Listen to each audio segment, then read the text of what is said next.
8 months ago, there was a young man heading to school, and it was clear that there was a commotion around a certain topic. The young man in front of us, the hero, turns around when someone hits him from behind, clearly enjoying the act, while his friend films the scene. The hero falls to the ground, but the bully sits on him and says to his friend, "Get me a good picture." It's obvious that this hero is always bullied in this place. The events shift to another day, where everyone is eating in the school cafeteria, including the hero. When a couple of people approach him, they say to each other, "No, that guy is here. Let's get out of his way." We learn that the hero's name is Hanro, a new student at this school who is shunned by everyone. On top of that, he suffers from a chronic illness and takes medication for it. One of the guys goes up to him and slaps him on the back, calling him a junkie. Hanro falls to the ground from the hit, clutching his chest in obvious pain. The attacker asks about the medication he takes every day, then starts smashing all the pills he was supposed to take and mocks him further, saying, "Be careful your mom doesn't catch you taking that stuff." But Hanro stands up and looks at him with disgust. The blonde guy taunts Hanro, saying, "Oh right, I forgot you don't have a mom." Here it's clear that Hanro is an orphan. When he hears this, he gets angry and gives them a very strange look. They realize he's furious, but they keep mocking him anyway. Suddenly another guy intervenes, saying, "Why are you bothering the sick kid, guys? You should treat him with therapy, like a good beating." He goes straight to Hanro and punches him on the head. And thanks to this blow, Hanro doesn't lose consciousness or fall until he gets hit right in the middle of his chest. Additionally, the bully slaps him across the face. But what really irks Hanro is that his body refuses to listen to him. The angrier he gets, the more aggressive he becomes, feeling like there are chains bound around him, and he can't lift a finger because he feels a bizarre force restraining him. He even wants to kill them all, and looks at them with an unnerving expression, thinking to himself, "They all will die." The bully notices that he's giving him an irritating look, and feels the urge to hit him in the eyes, so he won't look again. But then someone interrupts them, saying, "Get out of my way." We find out that this person is a girl who can't get a drink because of them. This girl's name is Liluna, and everyone in that place likes her a lot. The bully leaves Hanro and says, "I'm sorry." Then they all leave him there on the ground. Liluna stands in front of Hanro without saying anything. After a moment, Hanro gets up and leaves while she watches him, wanting to help him, which is why she intervened. She looks at the medicine on the floor and clearly knows what kind of medicine it is.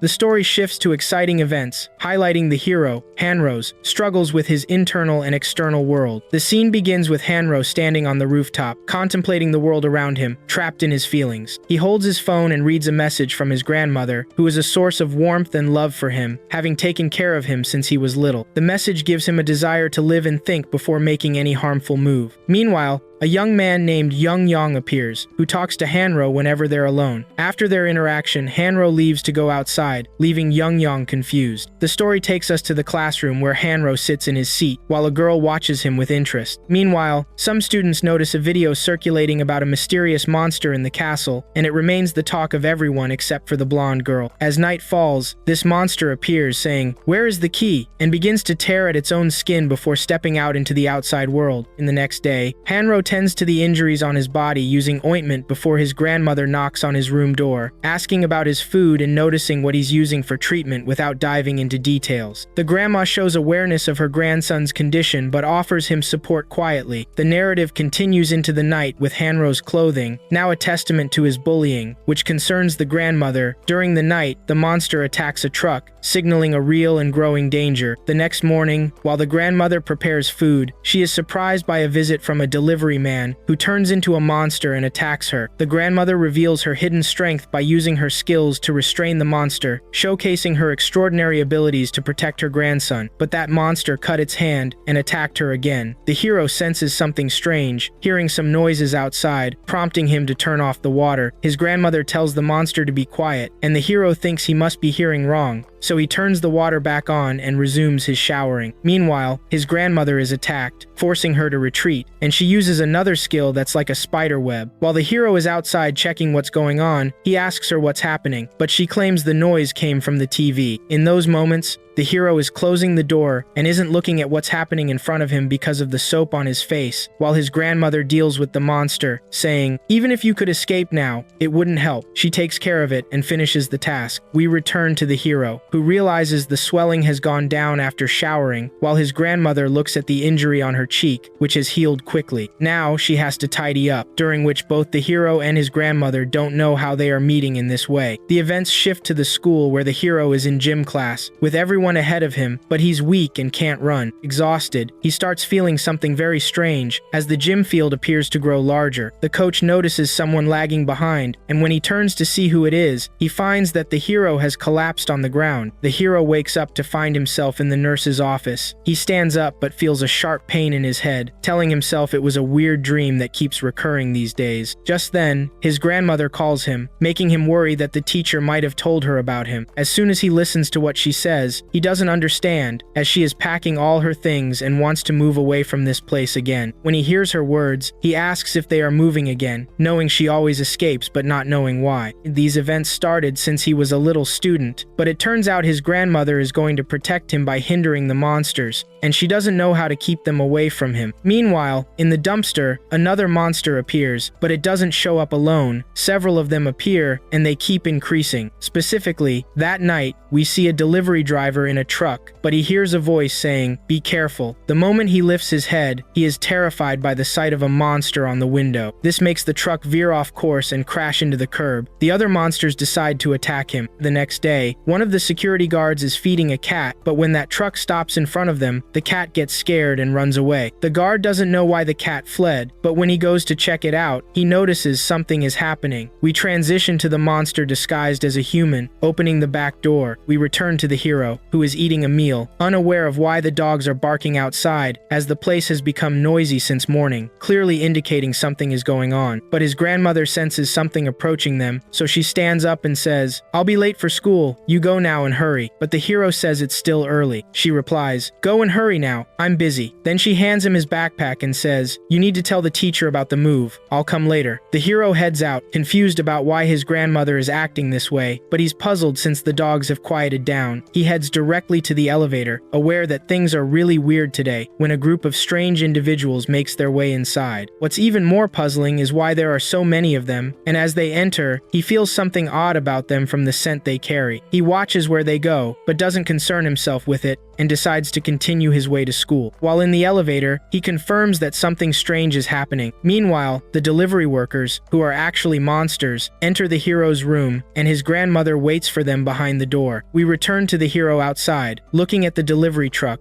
wanting to know what's inside. But the problem is that he finds it empty, and he's surprised by the large number of delivery workers while the truck has nothing in it. He looked up to see someone falling from above. The scariest part was that the house belonged to the hero. Upon closer inspection, he realized it was one of the delivery workers. Moments later, the worker fell to the ground and called out to the police officer nearby, saying, "Somebody just fell." He wanted him to check it out. The hero headed straight for his house, aiming for the elevator while terrified of what was happening. He took a shortcut by climbing the stairs since the elevator was out of service. On top of that, he was worried about his grandmother. Meanwhile, those monsters were attacking his grandmother all at once, but she used one of her skills to slice them all up, continuing the fight. Clearly, the monsters were relentlessly resisting her, but she was stunned by what she saw ahead, a human approaching her, saying, "It's no use holding on. Soon the king's forces will come." Annoyed by his words, she used her power to grab him and pull him closer, asking whether the forces would come out of the pit. But he answered her question, clearly annoyed, cutting the ropes that bound him and ordering her to open all the doors, also demanding the key to welcome the king's forces. However, the hero's grandmother didn't back down. She pushed him again and restrained him with those ropes. It was clear he was in a lot of pain, and she had no idea who the king he was talking about was. Meanwhile, the hero was climbing up and reached the door a few moments later. At that point, the grandmother told the monster that she didn't have the key and that the doors were locked for everyone. Outside, the hero's heart was about to explode as he struggled to open the door, but his grandmother noticed him. He found the door couldn't be opened from the outside and realized that it was his grandmother who had locked it from the inside to keep him out. That distracted him, allowing the monster to stab her through the chest. She knew her end was near, and the hero heard her scream from inside, starting to pound on the door, unsure of what was going on. The monster said to her, "What you're doing is pointless," but she asked him how he could put his life in such a desperate situation and what the point of that was. He replied, "You were once the head of the guards. I can't believe someone is making you drop your guard. I anticipate that boy is the key." When the grandmother heard the monster's words, she became furious, and things started to spiral out of control. Once he mentioned that boy's name, it became clear. She realized that if the king learned of the boy's existence, he wouldn't finish his sentence. The grandmother grandmother restrained him with her arm and asked how they found out, knowing he'd face death anyway. Back to the security guard looking down, seeing nothing. While the hero wanted to get inside the house, that same monster fell again from behind him. The hero said, "Please, Grandma,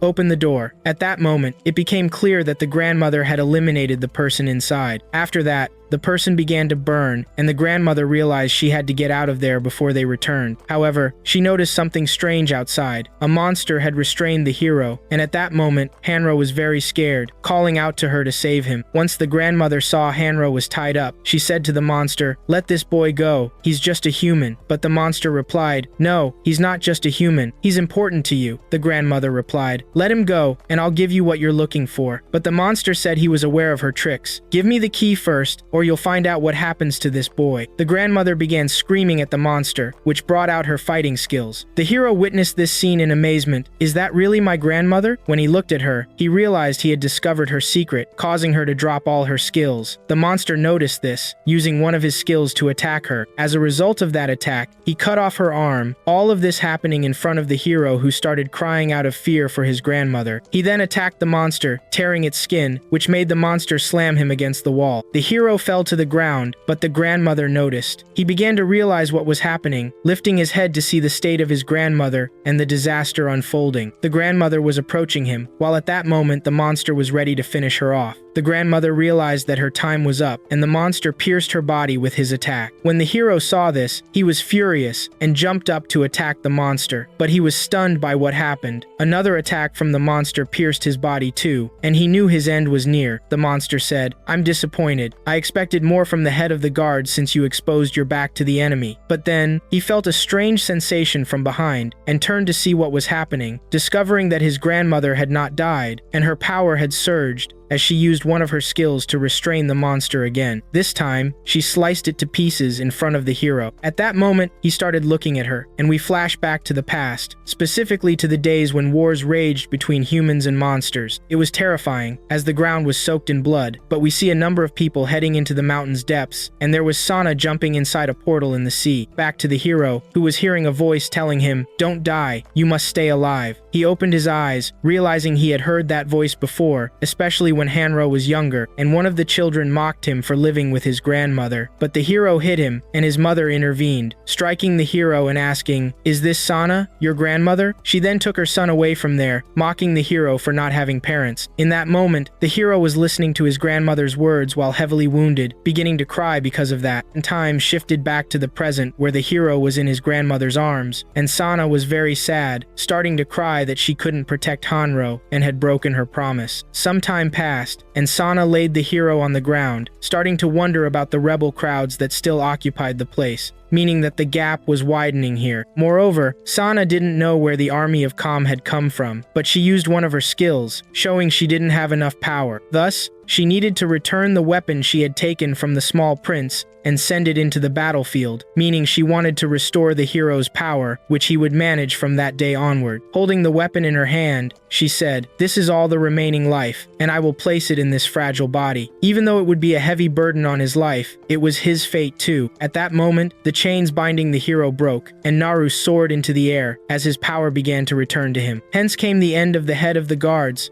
Sana, as she began to disintegrate and evaporate from the place. But before she did, she bid farewell to the hero, who did not hear her. What happened the next day was completely different. The hero woke up and asked himself, "Where's my grandmother?" A month later, he was at the police station, saying, "This guy is the one who kidnapped her. You have to get him." But the investigator told the hero, "Do you think the police are fools? What are you drawing?" It was clear he was very angry, to the point that a friend calmed him down. The hero realized he wouldn't get anything in that place, and staying there wouldn't help him at all. That made him furious, and he decided to go home. As he was leaving, he knew that the security guard hadn't seen anything that day either, and that the cameras hadn't recorded anything. Whenever he saw him, he simply vanished, and everything was as it was. Nothing had happened. The hero decided to take a nap, but he recalled all the events that had happened to him, starting to suspect that it was just a dream. But one thing was certain, his grandmother had disappeared, and now he was all alone. The next day, the hero went to the principal's office and asked the principal if he was busy organizing things for a month. He knew the principal was aware of his grandmother's situation. The principal told the hero he could return if he wanted to. The hero left the principal's office to find that Jung Yoon had arrived too, asking him if he had returned to school. The hero replied that he was going back now. Jung Yoon asked the hero, "What's going on?" But he answered, "Nothing happened, but news spread about what happened to Hanro's family. But when they looked into it, they found that he was fine." What scared them was that they were stunned by the number of changes he had undergone, even realizing that he had changed completely. This meant it was impossible for him to be the Hanro they knew. Even the hero knows things have gotten weird. He can hear voices and breaths around him, feeling like he can sense every movement in his surroundings. He realizes someone is watching him, the same person who's been watching him before, now right behind him. He wonders if it's connected to his grandmother and is even more shocked. Is this the same guy who took my grandmother out? After a few moments, he hides to figure out who it is. Once the hero figures out it's Leela Luna, she asks if he needs anything since she's on a mission. He tells her he must have confused her with someone else, but she asks why he hasn't been taking his meds lately. He always took them after meals, but she hasn't seen him do it. He responds that he's fine nowadays, but deep down, he knows he's completely forgotten he hasn't taken his meds since that day, feeling the same way again. Leela Luna asks him about the speech he was working on, but he jumps out the window saying, "I remember something, I'll go first." Leela Luna is surprised, but when she turns to look upstairs, she sees the people who used to bully him approaching. When they arrive, they ask the hero, "What are you doing here?" She ignores them like she did before and leaves, feeling happy that Hanro hasn't been taking his meds anymore. That evening,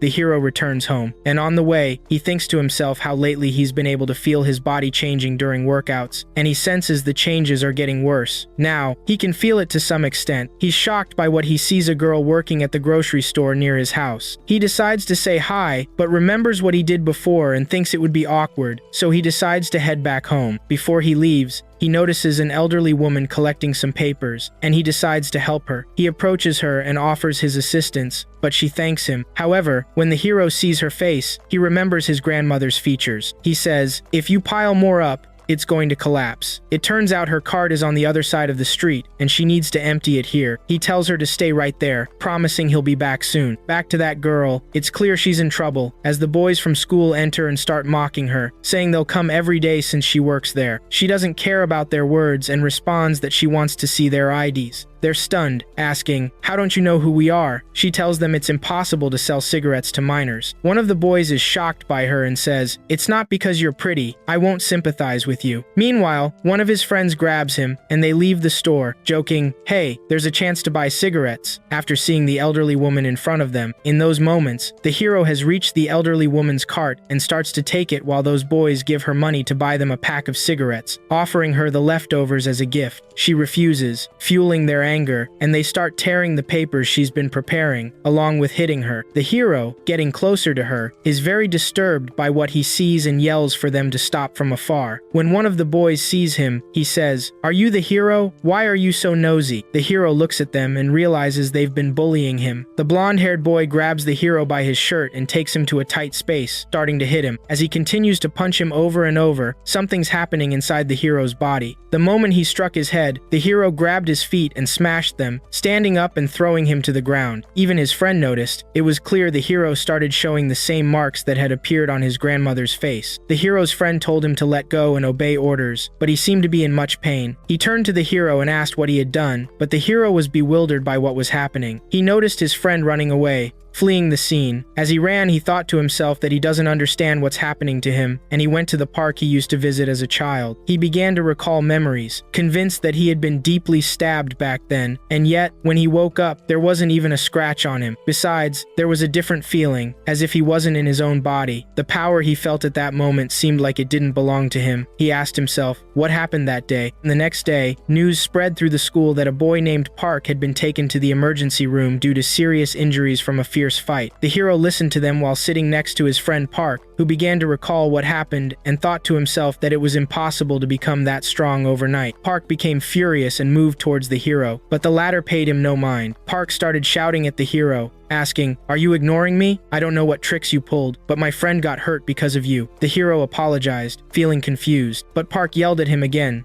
saying, "How can you say that after making someone like that?" He got close to the hero and asked, "Do you want to die?" And he heard someone calling him. It was Hanro's friend telling him to stop, saying that Hanro is going through a tough time. As expected, Park got angry and said to Hanro's friend, "Shut up and get out of the way, you punk, before I kill you first." But when he turned and saw the hero, he noticed that his face had completely changed, which scared him, making him think, has this punk always been this huge? Additionally, he wondered what had happened to his eyes. They didn't look human. He realized that the night before wasn't a trick. Something truly strange was happening with him. Fearful of the hero, he decided to leave. While Hanro's friend defending him thought about it, he believed a fight would break out, but he left without doing anything. He sensed something bizarre and completely different about Hanro, like he was someone else. Fast forward to the evening, where a young guy was walking his dog. The dog began barking at someone running down the road. Once he reached him, he realized it was the hero, and when the young guy looked at him, he froze. The dog owner began to check on his dog. After a few short moments, the hero approached an abandoned architectural site and walked up to stand in that spot. He began to meditate and saw a large piece of metal and decided to carry it with his arm, only to realize it was impossible to lift it with one arm. But when he looked at what he did, he saw that it had been crushed, getting him excited. He used both hands to lift it, pushing himself further, and those marks appeared on his face again. In just a few moments, he managed to lift it with one arm, astonished by how he did it, wondering, what happened to me? The next day, things shifted to school, where the guy who had been beaten by Hanro arrived in bad shape. He sat at his desk while all the students stared at him from afar. His friend approached, asking if he was okay and whether he could walk again. The young man didn't care about his friend's words but stared at the hero, making his friend annoyed and start yelling at him. But Park shouted, "Shut up, what do you care?" At first, his friend misunderstood what was happening, but he just wanted to focus on his studies. He realized his friend was acting strangely, and the red-haired guy remembered the hero's face. Events transitioned to the cafeteria during lunch, where the bullies showed up and told the others they had a lot of chicken and wanted to take some of theirs. They didn't resist and quickly agreed. While he was eating, the girl with the yellow hair passed in front of him. He called her, but she ignored him and walked away, making him feel embarrassed. Then she stood in front of the hero, asking if she could sit there, which surprised everyone since that girl was feeding him, increasing the fury of the upset bully. After the meal, the guy whom the hero had smashed his foot was called in, and they asked him what happened. He looked at them in horror and said, "You don't know who he is, and once you fight him, you'll understand what I'm saying." The blonde bully grew more annoyed and asked him, "What? Did something happen to you?" While the other wanted to hit him until they heard a voice saying, "Stop it right now." When he turned, he found that girl had arrived at the scene. He approached her and asked, "Why did you come here?" She replied, "You think it's tough to bully him when he was weak, but now he's strong. Are you scared of him?" It was clear he was surprised by her words and started laughing, saying, "That guy is acting like that only." Leela Luna responded, "Show him who's on top," but he began to make excuses that he was strong, which she already knew. She moved closer and said, "I was being honest. You're scared, aren't you?" He grew more annoyed and said to them, "I need to give him some lessons so you can learn who's stronger." We returned to the hero, who received a message asking him to go to the back gate at 6 o'clock. He was surprised by this but realized he had to fight there. News about the battle spread and everyone was excited to watch it. At first, the hero didn't want to go, but he saw a message saying, "Some things only end if you end them yourself." When would he head to the specified place? We see the hero and the blonde bully who picks on everyone arrive at the spot, and everyone is pumped for the fight, except for his friend who was worried about Hanro. They moved towards each other, and he knew this wouldn't end until he dealt with it himself, so he clenched his fist. And when the bully approached him, he said to our hero, "You can hit me first, and I'll stand still without moving." Everyone burst out laughing, but Hanro used his fist and lunged at him, shocking everyone as he smashed the bully's teeth. They flew into the air and landed on the ground. The hero went to him and ordered him to get up, but when he didn't listen, he grabbed him by his shirt since it hadn't even started yet. Everyone began cheering for their hero as he beat that guy, and they even started to feel his madness. He couldn't stop. But the bully called for help to save him, and the hero moved closer and said, "I'm going to crush you." Then he slammed the bully to the ground. Meanwhile, the girl was watching the fight from above, saying she had expected this from the start. We returned to the hero's home, where one of the monsters sneaked inside. At that moment, the hero was on his way home and found someone calling out to him. His friend showed up with his backpack and said he had forgotten it. Hanro thanked him, but the boy asked if he was okay, his reason being that Hanro had changed a lot. The hero decided to leave. On his way, he thought about his words, but his opinion had changed in a matter of moments. Meanwhile, someone was sneaking into the hero's room. The hero arrived at his room and opened the door, knowing everything had changed since his grandmother's disappearance. The person in his home noticed the hero had arrived, and the hero turned on the lights, but the monster was up high and didn't notice him. The hero looked at the plant that was in his house, while the monster gazed at him from above, so Hanro grabbed that plant and threw it at the monster. The hero sensed the monster when he was in the elevator, and the monster asked the hero who he was. But Hanro replied, "That's what I should be asking you." He didn't finish his sentence before the monster attacked him. Despite that, the hero was quick to react and used his fist to smash the monster. The monster realized this human was not ordinary, and as soon as it did, it cut off its hand and fled. As it jumped out the window, it thought to itself, "If this is just a human, why is he so strong?" It didn't finish its thought before Hanro jumped behind it to kick the monster while in midair. Moments later, the hero landed on the ground unharmed and began searching for that monster, but he learned it had vanished from that spot. However, the monster couldn't hide its scent from the hero anymore, but it kept running while pondering its identity. After it had cut off its arm, fighting became impossible, so it decided to flee. It hadn't finished its thought when the hero appeared in front of it, saying, "I found you." The monster became frightened, picked up a table, and threw it at the hero. The hero used his foot and shattered that table with one blow. As soon as he turned around, he found he had moved away from it too much, so he grabbed a large fan and threw it at the monster. As soon as he threw it, it went straight for it and pinned it against the wall, clearly piercing its body. The hero approached the monster and said, "I'm the one who'll be asking the questions from now on, and you just have to answer." He asked the monster why it was in this place, and the monster replied that it had come for Sana, adding that the fighters had gone to look for her 2 months ago, but had not returned, which was why it came here. The hero inquired why it was specifically targeting his grandmother, and the monster replied, "Because the head guardian, Sana, is your grandmother." The hero pressed it and asked for its identity, wondering why beings like it were trying to find his grandmother. The monster answered that his grandmother fled with the key, which was why their king, named Calm, sent them to retrieve it. The hero asked where the others were, and it turned out they were on the other side of the demon gate. The monster asked Hanro, "Are you really sure you're human?" which made Hanro even angrier. He was shocked by the sight of its hand, but when he turned around, he saw things drawn on its face and understood that they might be signs of it being a demon. Then the monster fled and fell down where it wanted to escape through the sewers. Meanwhile, someone saw it and fell to the ground out of fear, but it managed to escape. As the hero chased it, he also fell to the ground. A child noticed his face and said to his mother, "Look, his face is really weird." The hero stared at his face in the dirt, but he decided to stand up and continue. The scene shifts to what's behind the gate in the demon world, where the monster reached that place and headed straight for the king's castle. It was ordered to speak and told them about the latest developments, saying, "Sana is dead, and on top of that, I saw a young man with the same traits as the traitor." Despite that, it knew nothing about itself. One of the guards asked why it didn't bring that young man, and it answered that the reason was the huge difference in their strength, because that young man was out of the ordinary. He was strong and fast in a very strange way. It added that even a small breath of air from his exhale froze its entire body. One of the people intervened and asked, "Are you saying he breathes cold air?" This person was the demon general Chin, who began to inquire more about the subject, but he decided to eliminate that young man after revealing all the information, believing it was related to the king's son, who was still alive. However, this didn't matter. Eventually,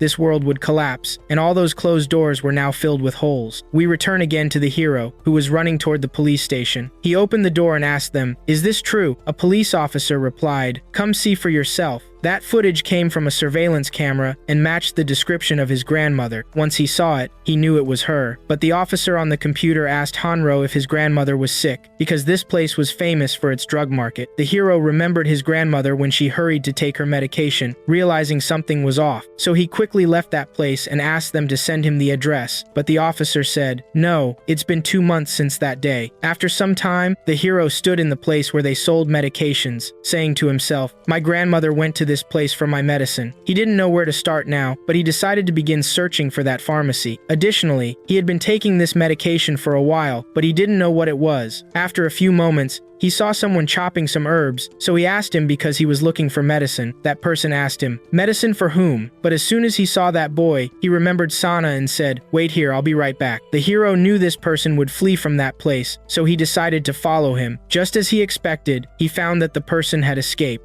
He decided to jump after him using a bit of his strength to crash through the wall and appeared in front of the old man. He realized he was very fast and decided to jump on him, but before he could hit him, he said, "It's my grandmother," the old man replied. "What did you just say?" the hero repeated. "Sana is my grandmother." When that old man heard him, he was astonished and looked at him. He realized that the medicine the hero had been taking kept the power of the demon from appearing. From what this old man said, they learned that demons who had weakened like him needed this medicine to coexist and hide in the human world. But Hanro asked him, "Does this have to do with being a monster?" From the conversation with the old man, the hero realized he had grown up without knowing he was a demon, and he remembered the words of that person in the past. The old man began to wonder to himself, why did Sana take this child and cross the gap, and inquired about his identity and who he was. The hero looked at this old man and asked him to tell him the story of his grandmother. The old man agreed and said to the hero, "Sana was the greatest warrior in the kingdom of demons, and she served the empire with loyalty and dedication. But one day, the younger brother of the king gathered an army and breached the palace, marking the beginning of dark days, and many tried to protect the king, but they turned him to ashes. In the end, the king and queen died, and only a few survived and managed to reach this place, specifically the place where humans live. After a while, Sana came to the hero and found that people were living in hiding because their king now wanted to gather all those who had fled and kill them. The hero knows why he fled from him before, but he tells him he was trying to take something that was in her possession. The old man asks the hero what happened to her, since he hadn't seen her in a long time, but the hero bows his head and starts to cry. Meanwhile, he realizes what happened. Those people never surrendered and continue to chase them until they get what they want. Now that his grandmother is dead, their attention will turn to him because it's the hero's turn now. Picking up from where we left off last time, specifically when the hero was talking to himself, saying, "My life is full of struggle, and I've always been alone with no friends, afraid most of the time, unable to break out of my limited body. In short, I had nothing. So, keeping that in mind, I kept myself alive. As a demon or as a human, I have no interest in existence, but the only thing that matters is that they all killed my grandmother. I've decided from today onward not to tremble as I did in the past." The action shifts to the other side of the demon gate, where their king is asking someone how many fighters they sent over there. The person answers that hundreds went, but none returned. He adds that they thought they could handle that old lady, but instead, they lost their lives. He called this place the Gateway of Death,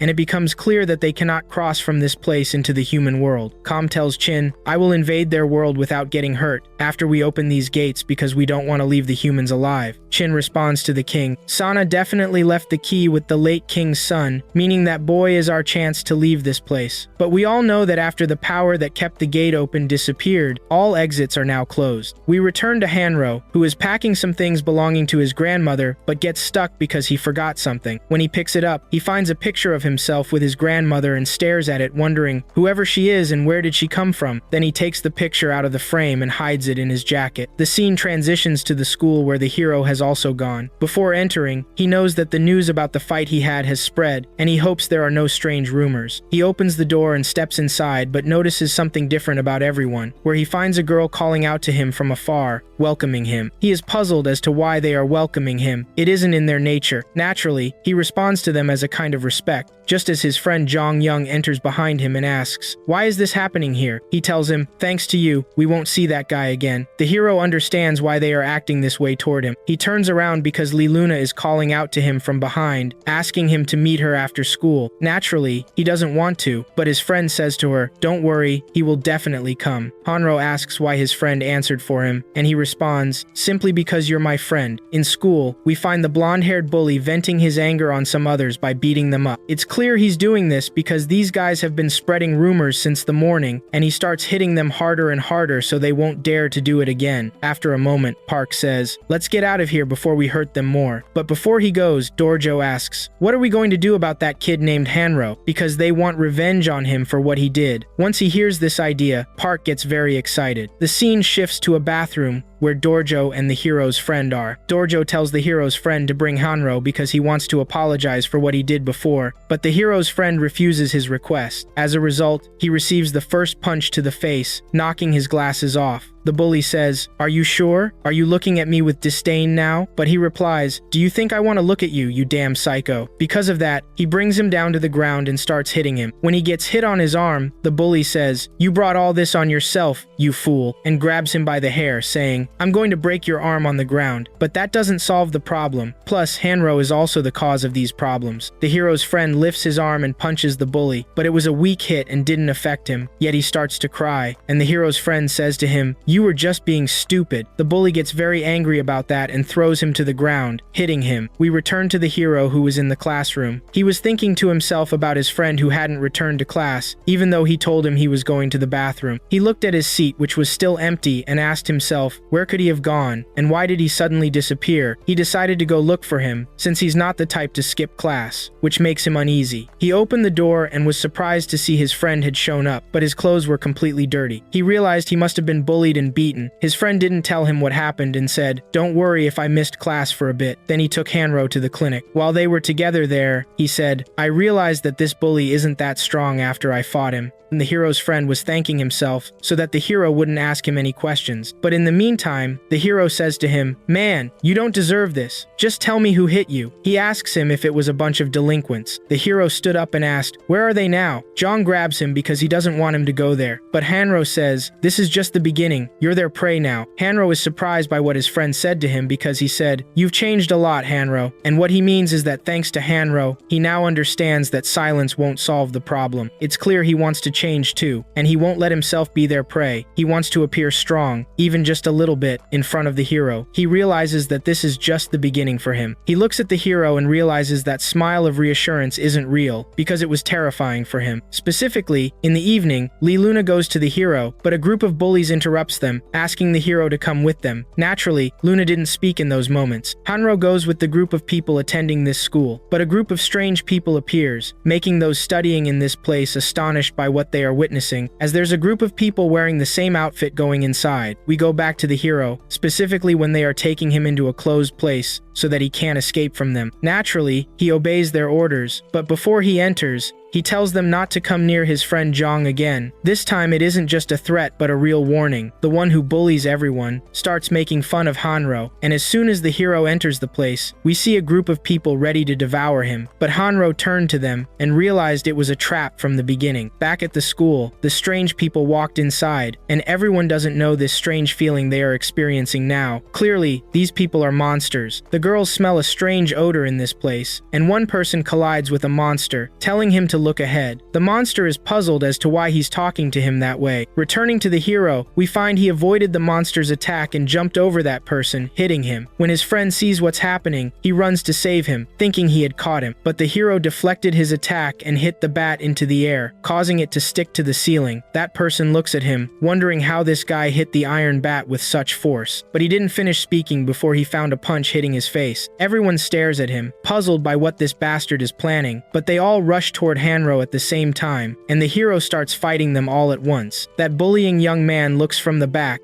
confused, as he witnesses a massacre before him. Soon, the hero wipes them all out, then turns to the young man and says, "Come on, you too." But he was shocked at how he defeated all of them. He notices a glass bottle in front of him, smashes it, and begins to threaten the hero, demanding to see how far he can go. But Hanro tells him, this will be the end. Meanwhile, they hear strange sounds from outside, and both are puzzled by what's happening out there. It becomes clear that a monster has captured a student and wants to finish him off. Everyone is in a panic over the appearance of these creatures, which are spreading throughout the school. Jung wakes up because of the noise, unaware of the chaos outside. He's shocked by what he sees behind him, a monster completely different from the others. Back to our hero, he turns to the outside and finds a group of people running, saying that a pack of monsters is chasing them. As soon as the hero hears this, he has no idea what's going on. Could they have come to his school looking for him? While he's distracted, a young man tries to stab him in the back, but Hanro notices and grabs the door. When he hits the glass bottle, it shatters at the entrance. It turns out Hanro has locked the door, ordering the bully to stay quiet. The bully feels furious about this, wanting to kill him, but he raises his head and spots some windows high above. The scene shifts inside the school, where the principal is really annoyed by the noise echoing in the hallways. He starts yelling at them, "Who's making all this mess in the corridor?" But the disaster before him is that a monster is taking down one of the students right in front of his eyes. As he witnesses this, he can't believe what he's seeing. There's a student who has been killed, now lying lifeless. relentless. He doesn't grasp what's happening until the monster strikes him too, smashing down the door and allowing the creature to enter where the remaining staff are. When they see the principal killed right before them, they're terrified, but the most frightening part is the monster entering, signaling their doom. The news of the monsters spreads to other floors of the school, and Liluna listens in disbelief, thinking it's impossible for monsters to appear, especially in their world. She decides to head down immediately and finds herself in the place faster than expected. But first, she must find that boy. On her way to Hanro, she encounters a monster, prompting her to use one of her special skills, a thin but very sharp thread, cutting off its arm. Then she leaps from above, wrapping the thread around its neck and using a bit of her strength to squeeze until it dies. In this chaotic scene, there's a massacre, and many students are doomed, with the monsters still slaughtering them all. The hero reaches the last young man among them, calling out to the monster, knowing the boy he's searching for is right in front of him, so he goes straight to him, but Hanro decides to take the monster to a place with no civilians and starts to run. The monster follows, but we see that the bully is out too, still holding that bottle in his arm, waiting for the hero to come out so he can hit him, fully prepared to kill. But Hanro dodges his attack, and the bully realizes he missed again, not realizing another monster is going to take him out from behind. Moments later, he finds his head smashed by a hit from that creature, but he has no clue what this thing is that's in front of him holding him. The hero, watching this unfold, hears the monster say, "Kid, get out of here, or you'll watch this boy die before your eyes." True to his nature, the bully begs the hero to help him, but the hero gives him a strange look. The bully realizes it's impossible for him to assist, that his end is near, and he starts crying, not wanting to die. He turns to see the hero has vanished, unable to grasp what's happening until he finds the monster getting punched hard. While the hero launches his relentless attacks, the bully is astonished, seeing how much power he has. On the other hand, the hero is also delivering many quick blows. Ultimately, he kicks the bully hard against the wall, breaking it. The blonde-haired boy watches as the monster starts turning to ash, which fills him with even more fear. He turns and asks Hanro who he is, looking stunned when he questions if he's human or not. The bully waits for an answer from Hanro, but their conversation is interrupted as one of the monsters crashes into the wall. The hero notices this and heads to where it came from, but he's stunned by the fight he sees. We find that Liluna is the one causing this commotion, and when the hero sees her, he wonders how she's so strong. But when she sees them, she turns to them and says, "Are you all idiots or fools?" Then she jumps from above to land right on the bully's face, knocking him out. She tells the hero, "I'll deal with some of them, while you need to leave the building." He questions what she means, confused about what's happening, and she replies, "You fool, lure them outside the school. You know there are still civilians here, and besides, they're here because of you." The hero asks, "How did you know that?" But more monsters appear from the same place. Liluna insists, "Quickly, we don't have much time." He follows her orders, leaping from the top floor down to the gym. As soon as he enters, he notices someone has followed him, making him curious why. He begins to think the trick they tried to pull didn't work, but before he can finish his sentence, he sees monsters dropping in from above. This makes him happy, and he calls them to come over. He looks and finds a basketball hoop and starts tossing the monsters into it, but realizes they're attacking him mindlessly, just wanting to kill him. Not only that, but he didn't expect them to be so strong compared to the ones before, putting him in a tight spot. Meanwhile, some threads wrap around the monsters' necks, pulling them away, and in the blink of an eye, they're all taken out. It becomes clear that Liluna intervened, telling our hero, "Get up,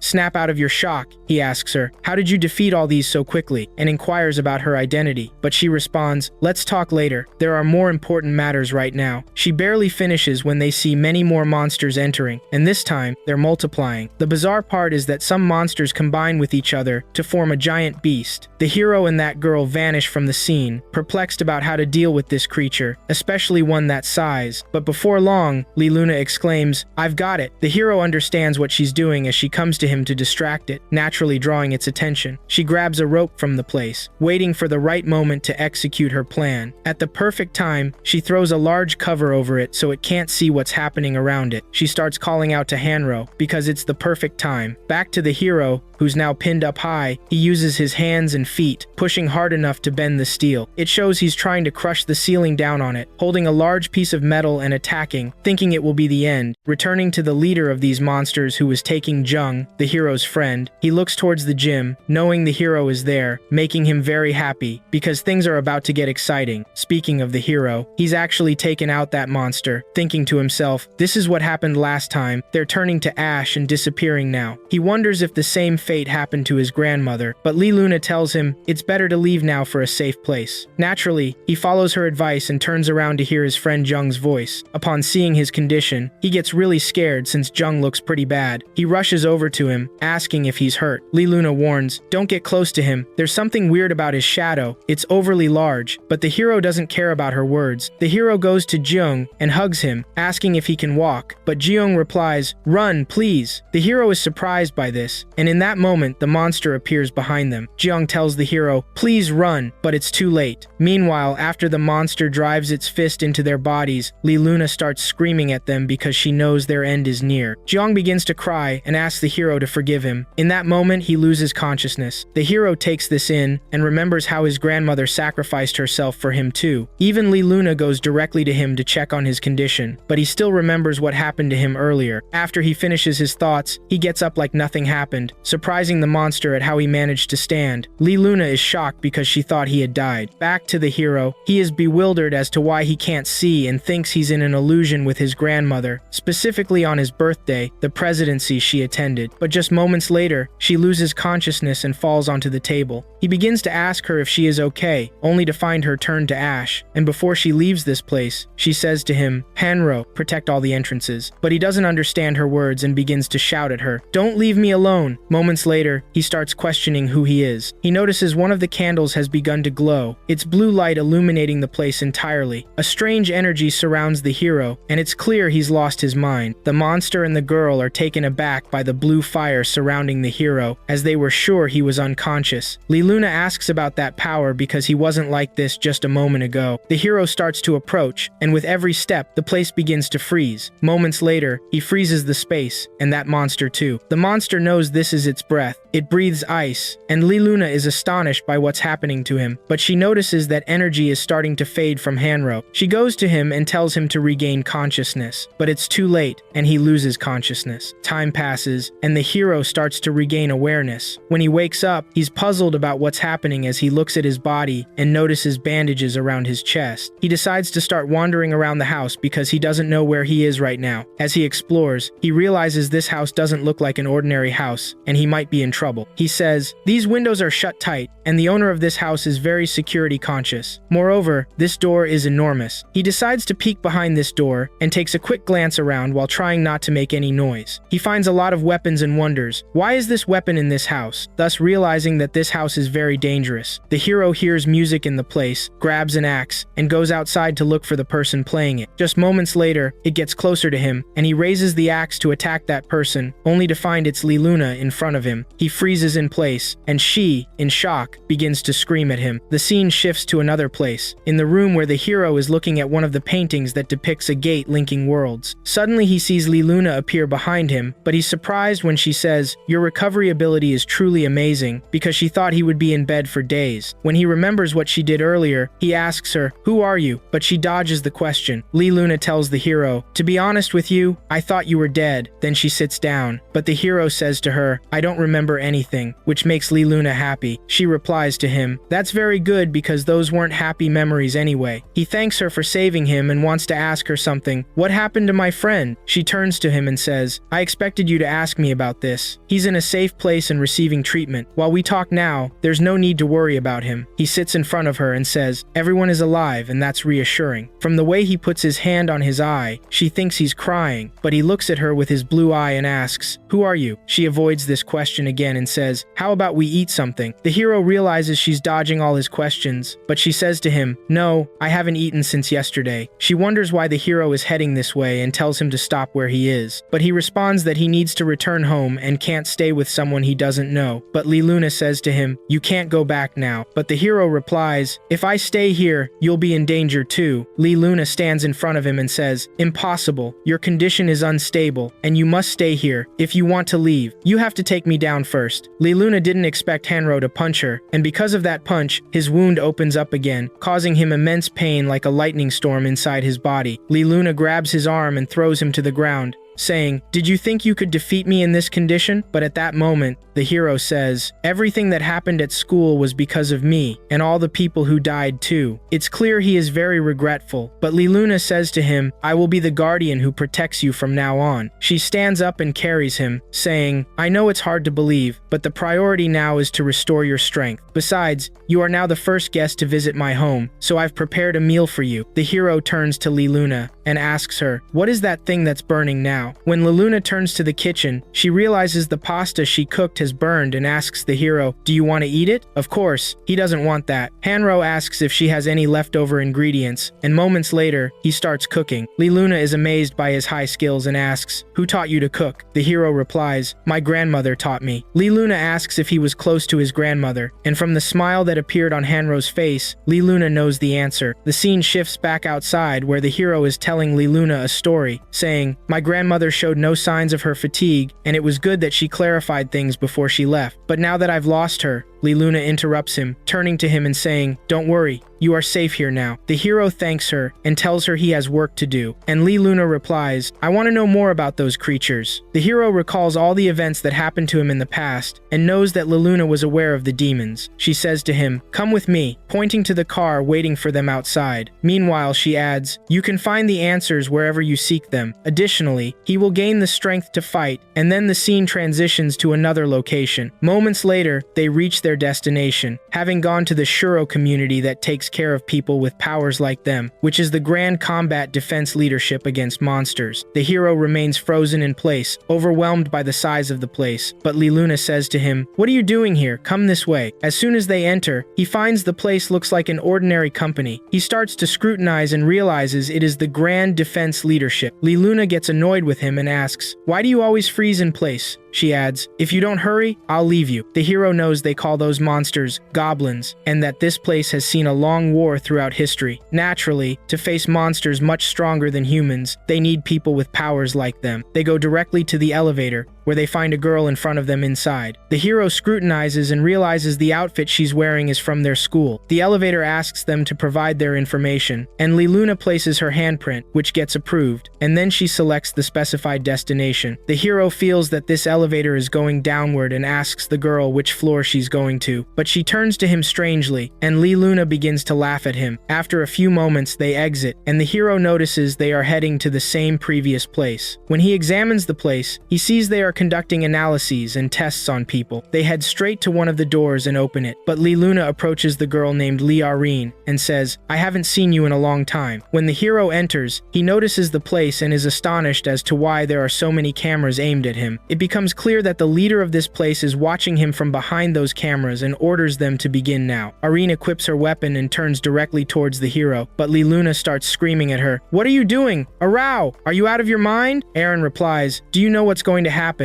You should be careful the moment you saw the weapon." Clearly, she was determined to take a shot at the hero. In just a moment, she throws that projectile at him. Hanro turns his face to dodge it, but it clearly hits him in the face. However, the manager of this place is watching the events unfold and realizes that the hero is moving way too fast, while Aaron remains determined to attack him. Hanro dodges all her strikes, and in the blink of an eye, he closes in on her. Before she can pull the trigger, he kicks the weapon up, causing the ceiling to explode and debris to fall down. But the hero sidesteps the falling rocks, and due to the dust cloud, he finds a set of massive sharp blades coming straight at him, so he drops to avoid that strike. Back to Aaron, who's using chains connected to sharp blades. The hero is stunned by what's happening. He knows he needs to get closer, yet he fears that might provoke a demonic intervention that could take her out. He wonders to himself if he will become an enemy to them as well, deciding to dodge all of her attacks, because if he attacked her, it would definitely put the girl in jeopardy. The manager of the place is still observing the duel and knows that his defense is exceptional, but he hasn't attacked yet. Back to the hero, who realizes he can dodge all the attacks but is shocked to find a hidden blade in that weapon. Moments later, he falls to the ground. Back to Aaron, who has approached Luna and asks her to stop now, saying, "That's enough, I won't just stand by and watch." Thus, the test ends and Aaron leaves the place, but as she passes by the hero, he notices a plethora of scratches on her hand. The hero and Luna go to the chief, who questions why he's not retaliating, asking if he's trying to hide his power. Luna remarks, "Don't you think that's a bit too much?" But he responds, "It's just a test to gauge how participants react to the hero." The hero declares, answers, I dodged the attack. What else do you want me to do? Besides, that girl would be dead by now. But the chief says, don't underestimate her. Know that the monsters can recognize humans who wield supernatural power. The chief asks Hanro if he has developed his skills recently, to which Hanro nods, you're right. The chief tells them, these monsters will come to this world to eliminate power users like you. Are they going to just let them invade this place? Leia Luna is upset by his words, but the chief tells them, to earn our support, you must show us your worth. At that moment, a girl interrupts them on screen and asks the captain to come immediately regarding the previous matter. He says, that's enough. We will meet next time. Both Hanro and Leia Luna leave. The hero then sees Aren in front of him, and Leia Luna asks if she's a human fighter like her. She replies, I came here when I was young and developed my abilities. She approaches the hero, telling him she's as dangerous as she looks. But the hero says, you're just as dangerous because of the room stocked with all sorts of weapons. This prompts Leia Luna to retort, if I were you, I'd refuse to carry a weapon aimed at you. She gets annoyed and says, did you forget I gave you a piece of chicken from the school restaurant? But we find a group of people bringing in a patient, and that doctor appears with them, asking them to check his vital signs. When the hero looks at him, he thinks he might recognize this person. We return to the demon realm, where we find Chen training and developing his abilities. He seems very strong and is using one of the swords. With one strike, he slices through 2 mountains. King Kong intervenes and asks if what he heard about none of the individuals they sent coming back is true. Chen bows to him and says, yes, that's completely true, but we still have some soldiers left. From the king's words, we learn they don't have much time. We return to the human world, specifically to the place where medications are sold. We find that old man still doing his work, and someone appears before him. It turns out the old man wanted to find him. The hero responds, saying that he has now moved. The old man says, that's great, then you won't need this medicine anymore. The hero clarifies that he doesn't need it now, but he also doesn't want his demonic form to be discovered. He asks how he can use his power without being exposed. The old man replies, there's no other way but to train, because you need to train first to control the energy within you, and to adapt to your outer appearance. The hero gets excited and says, yes, I will do it. The old man extends his hand to the hero and says, don't be in a hurry, you won't achieve that in a day. Come visit me every day at sunset. The next night, the hero decides to leave home. Leia Luna asks, where are you going? He replies, just heading somewhere. Leia Luna is surprised by his tone but starts to worry about him, telling him he needs to be careful since going alone is still risky. He responds, I just felt that, so I'll step out for a bit. He thanks her for her concern, which annoys her more since she doesn't want to seem like she cares about him. After a while, he arrives at the old man's place and says, come with me to this location. It seems he wants to ask if he's going to train there. The old man clearly wants to train him in a place where no one can see them, but the hero tells the old man, this place looks like it's about to collapse. How can I train here? The old man hears him and tells him, not here, but below it. When the hero gets down there, he discovers a secret door leading downwards. The old man opens the door and asks him to follow. Once they get below, the hero sees that this place is where he will train from now on. The old man places his palm on the wall, and it starts glowing green, and the wall turns out to be a gateway to another location. Once it opens, they enter. The old man tells the hero, let me see your strength. He waves the stick he had and attacks the hero with it. Clearly, his attack is very powerful, and the hero realizes that the stick extends and grows larger, and when he looks at it more closely, he sees it transformed into a spear. The old man instructs, stop dodging the attacks, and face me now. Despite this, the hero stays back to evade all of his strikes and doesn't approach him. The old man understands that this kid can't attack, because if he doesn't anger him, he won't retaliate, and he believes that if he doesn't know how to fight, it's impossible for him to become a warrior. The old man intensifies his combat level and uses a destructive skill that leaves the hero cornered. He knows it's his end, and as he sees the spear whiz past his head, the old man asks him, how did your grandmother Sana die? He knows that Sana is the best fighter in the demon kingdom, and that those pests were nothing to her if it weren't for Hanro. Clearly, he wants to provoke him into attacking. The old man continues, Sana sacrificed herself to protect you because you didn't even know how to fight. What a pity. As the hero listens to his words, he gets very upset and his power starts to surface. This prompts the old man to rib him even more with additional comments. This time the old man says, if you weren't so weak, Sana wouldn't have died. But the hero extends his arms to block the attack and states, to take responsibility for my grandmother's death, I must become stronger. When the old man sees his fist, he realizes it's a cold breath, a sign of the king's son. He understands that the person Sana brought to this place is the son of the late king. We learn that through the gap between the human world and the demon world, there are beings constantly circling to find humans, but they were watching them. Naturally, if they could get out, there must also be a way in. In the end, humanity discovered that gap and entered the demon world, yet their plan failed, as all the humans who entered the gap were crushed, becoming incapable of reaching their ancestors due to their fragile bodies. But the demon king, known as the late Khan, would always go to that place to look for surviving humans. Until one day, a miracle happened. A human woman survived, and then something unexpected occurred. The king fell in love with a human woman. Through their love, a new form of life was born, a boy who is half monster and half human. We return to the old man, who fully realizes that this boy is the son of the late Khan. Upon realizing this, he throws his spear to the ground and steps back. A few moments later, the scene shifts to the old man's room, where he does something strange to the hero's back to show that there are angry forces ready to explode at any moment, and they are also malicious and evil. The old man uses part of his energy and tells the hero to maintain his physical energy, assuring him that it will open up once his hand touches his back. Moments later, a tremendous and very powerful energy appears around the hero. The old man begins adding some vials filled with water around him until the hero collapses to the ground. But this training will help him control his power for a while, and he could have suppressed his strength before it unleashed. The old man talks to the hero, saying, "It's completely up to you to hide or reveal your strength and use it without showing its mark. You must make this power yours first, and if you manage that, you'll have strength beyond what you can imagine." Back in the training grounds, the old man tells him, "Your power is spreading because it cannot overcome your energy, plus it can't be suppressed." The hero replies, "I need to control this power." He turns to find that the old man has placed another vial behind him, but the old man says, "Fear and pain will soon follow you, and all these things will start to manifest and attack you. However, they're not real, just illusions manifesting from within, so you must overcome them and win." The old man disappears from in front of him, but the vial releases thick smoke into the place, making it hard for the hero to breathe, and he can't see anything. The hero realizes that his sense of smell is useless due to the incense, but he feels something strange through the smoke, something familiar to him. When he opens his eyes, he sees a giant fist attacking him. In shock, he forgot to dodge, resulting in him being hit against the wall, causing the place to shake from the impact. As for the old man, he knows it has now begun. The hero gets up, realizing he needs to be careful from now on, or he'll get hit again. When he raises his head, he sees that thing is renewing his strength and is very powerful, but he can now predict its movements. After the smoke clears, the hero decides to attack as well, but a new problem arises. The monster charges from behind him with incredible speed, so fast that he doesn't realize what happened, as it's now incredibly fast this time, and he can't see it at all. Hanro wonders what will happen if he fails in this place, recalling the painful past he endured. He asks himself if he is still the weak Hanro, who was always incapable of doing anything. He decides he will kill it now. The manifestation lunges at him again, but this time he dodges its attack and counters, causing it to fall back.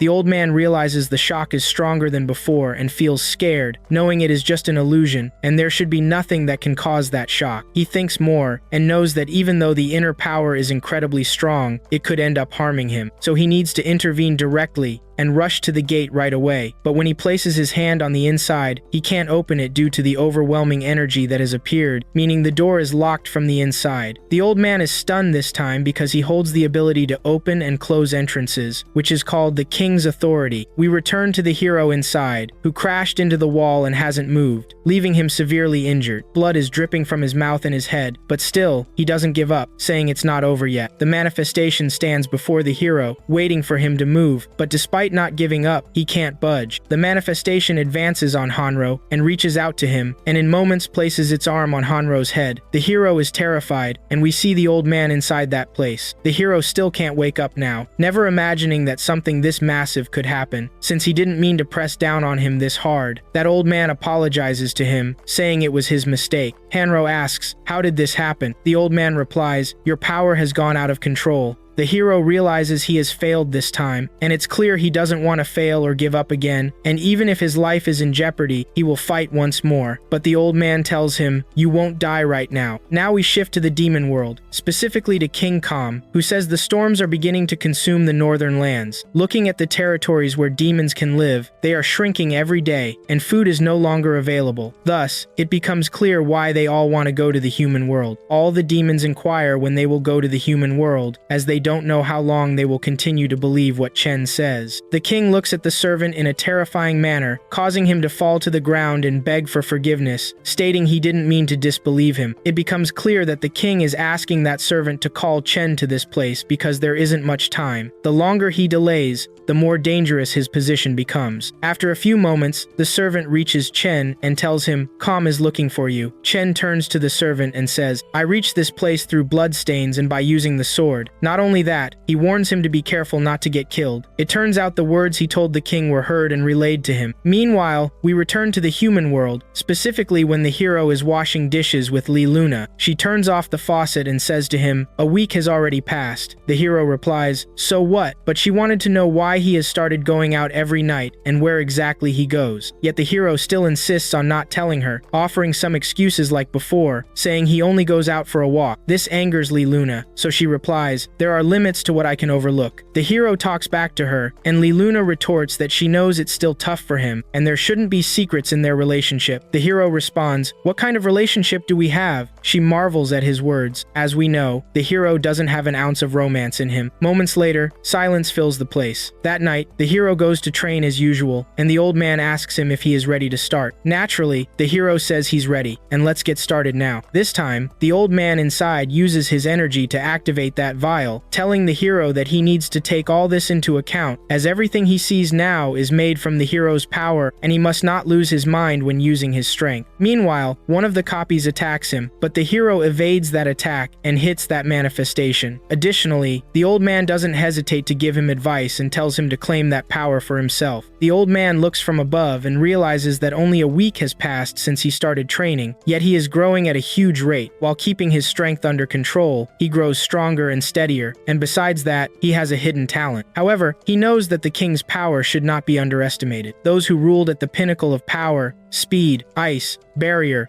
and eternal flame. All of these manifestations are a part of the hero's strength. Hanro begins to use his power and tells them, "You belong to me, guys, and I must defeat you all to return." The strongest fighter among them appears before him, and we know the hero wants to fight the strongest. Moments later, it rushes toward him very quickly, because the hero wants to take down the strongest of them, but he is shocked by what he sees. When he strikes at that manifestation, nothing happens to it. Moreover, it grabs him and then explodes the area around them. Hanro knows he needs to find a way to bring it down quickly, because he knows that if he is careless for even a moment, he will be pushed back even more. Hanro doesn't finish his words, finding that the beast has attacked him again, but this time it hits him. The hero uses his arm to block the attack and realizes it is attacking him as if it truly wants to kill him. The hero feels another sensation, the desire to overcome it. He places his hand on the walls and pushes himself downward to increase his speed, and in the blink of an eye, he reaches that embodiment and strikes it. On the other side, the old man realizes the tide of battle has completely changed. He begins to dominate the power. This prompts that embodiment to use another skill to attack the hero. The hero notices the icy blades heading his way, so he decides to embed his hand into the ground and lift it to defend himself. After all that, he uses his foot to smash it and sends all the attacks back to that embodiment. Then he hides behind a giant rock he threw at it for cover, and as soon as he reaches it, he shatters it, appearing from behind ready to smash its face this time. But this time, the hero smashes that crown, which restores his power, and he feels as if he has become part of it. Additionally, the hero finally understands the meaning of the old man's words, and after this power becomes his own, he strikes the ground using one of the skills he regained, causing the entire place to freeze and explode. Moreover, he overcomes the remaining copies with that single blow. The old man watches from above what's happening below, puzzled after the hero achieved victory and has now regained his strength. The next day, the events shift to the training center, where a daily training routine involves crossing all the floors in the building and reaching the 10th floor. We see Li Luna present in that place, but she notices in front of her a girl named Erin, and this task is completed in 60 seconds only, meaning 1 minute. Everyone prepares for the race as they hear the starting bell and speed off. They start climbing the wall from the outside, and it's clear that Li Luna and Erin are competing on everything. Additionally, the manager of this place is watching all the events happening in this match. He asks his his assistant if that creature is still in this place, and he replies that it is indeed still here. The doctor intervenes and tells the manager that he needs to take a look at the results that have been reached, and the manager goes with her, knowing that monsters have appeared in the human world, so he wants to contain many people with super abilities to minimize the material losses to the population. Moments later, they reach Jung, and the doctor says to him, "Actually, there's something I want to check." When they entered the gym, they found the boy dead. While they were cleaning up the crime scene, they discovered vital activity within this boy. The manager asks her if he has fully recovered, and she replies that he can be awakened since he is just under anesthesia. He asks her to take good care of him for now. Moments later, they leave the place. Additionally, that night, we return to the hero who was out heading to training. Lee Luna is watching him from behind, still worried, wanting to know why he's out at this late hour. He arrives at the training center,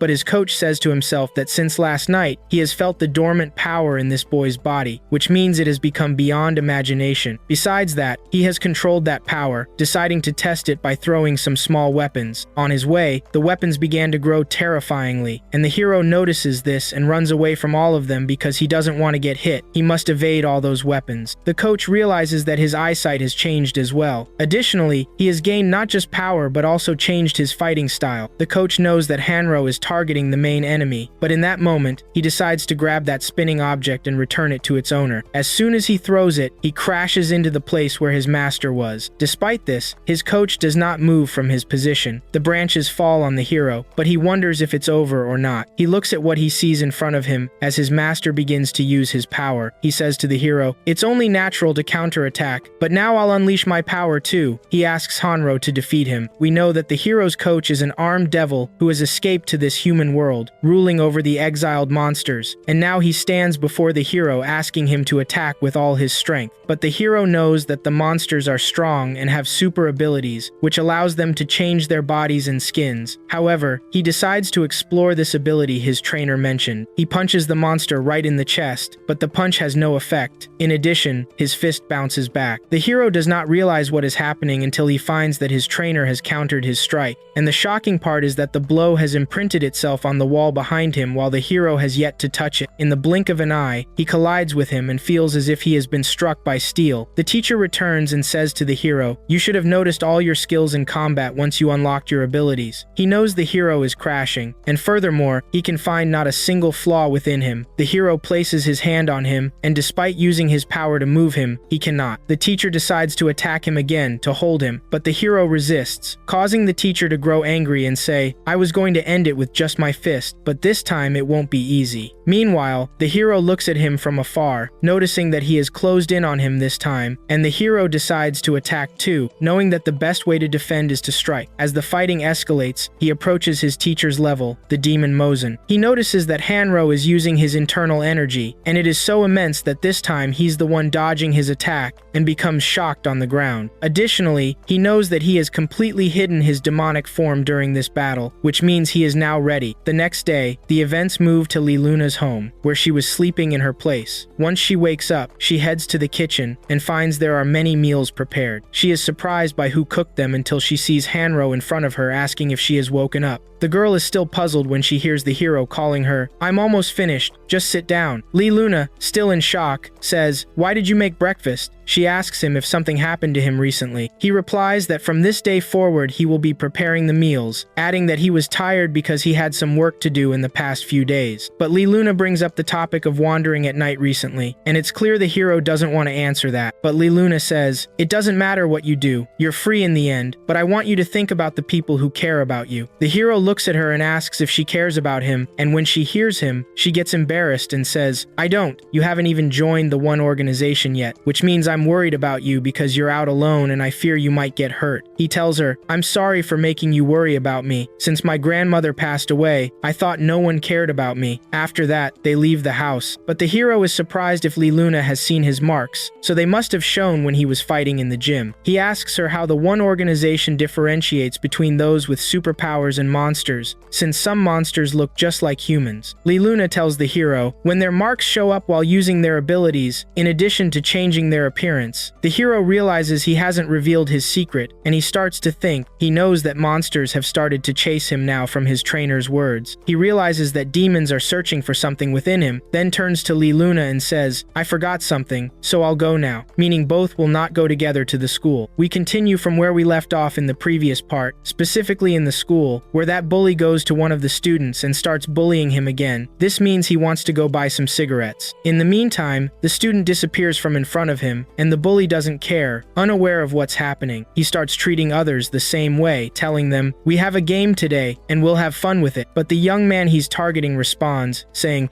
you're just a jerk, go away from me. It seems his value has dropped after his consecutive losses. He keeps mocking him, increasing his anger. The bully approaches the young man and says to him, do you want to die? Don't you know who I am? While everyone else looks at him with disdain. At that moment, we return to the protagonist who was with Luna, looking out at a group of people. He seems a bit jealous because they are so happy in their school while he doesn't have any nice memories of school and can't go back now to be a good person. After classes end, they decide to head home. Luna asks him, are you going to your room? Because she's worried about him. There might still be monsters looking for him. But when they get close to the store where she used to work, Luna says, I worked here, but the pay was low. The protagonist suspects she was keeping an eye on him to recruit him into the organization, as getting enough financial support could lead her to work in a place like this. Moments later, they reach his house, and he crashes through the door. Luna asks, why did you stop at the door? He replies that he remembered his old days. Before he goes in, he tells Luna he needs to look for something and starts searching around, but he finds no evidence of what those monsters were after. He remembers it was a key, but he doesn't know what it looks like. We switch back to Luna, who was wandering around the house until she found a photo of Hanro with his grandmother. When she looks at it, she says it looks familiar. She goes to Hanro and asks if he found what he was looking for. He responds, prompting her to say, I think it's something very important to you, right? But the protagonist smiles at her and says,